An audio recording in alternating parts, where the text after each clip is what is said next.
Yaba fanda pweka swe. Tomosha, tonga. Ndimo mwana. Vamos ndirasha umuntu wikorera ibikomeye.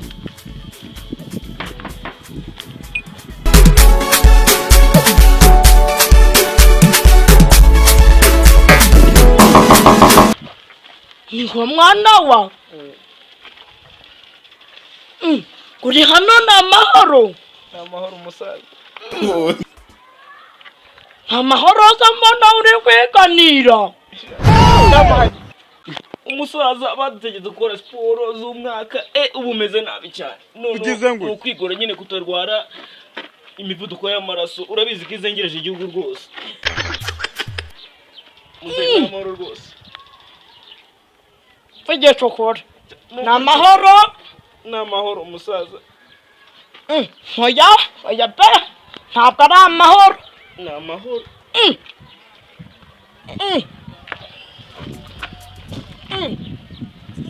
N'amahoro. Nza kuri kweka.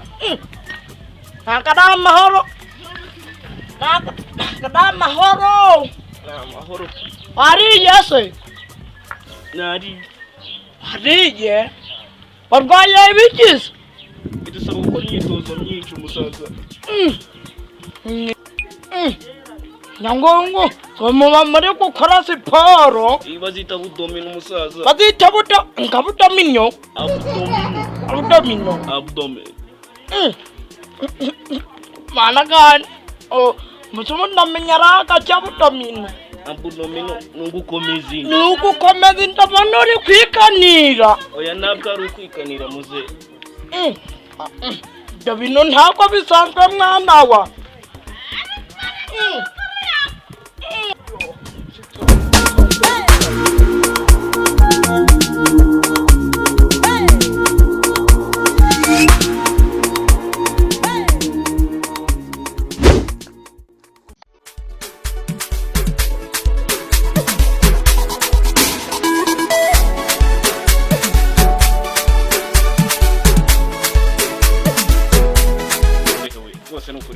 Oya ntukikanire mwana wa. N'amasoro ndi gukora.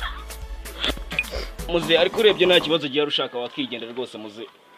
Oya izo za butamino uri gukora narengeye kukugera ntama nk'umuntu mukuru. Aya base muze n'ukuri rwose ndakomeye nta kibazo n'amasoro. Oya pe.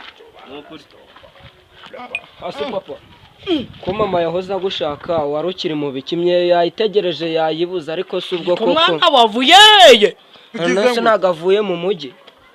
Ariko wagiye wambara nk'abantu beza. Ariko subura cyangwa ko gikomika nk'abantu bibizara. None se papa none se naga ari mwebwe mwanga kungurira imyenda. Uyu muhungu ngari gukora budomino. Papa budomino ariko se nta kuntu wamusuzuma ko no mu matako hameze neza. Nginyi. Ngo ni budomino. Hani budomino. Ni cya kindi bakora kugira ngo nukubitaho inguma ubugende ubwe bikora hano. Ariko mwana wa muntu. Kora hano ugeze. Papa na mateke iyo wariye igitoki cyinshi kiraguhita. Kiraguhitwa. Umusaza akora. Yanawa. Cyahina n'ubundi tutabudomino bari gukora. Papa sana wakire twigendere. Oya.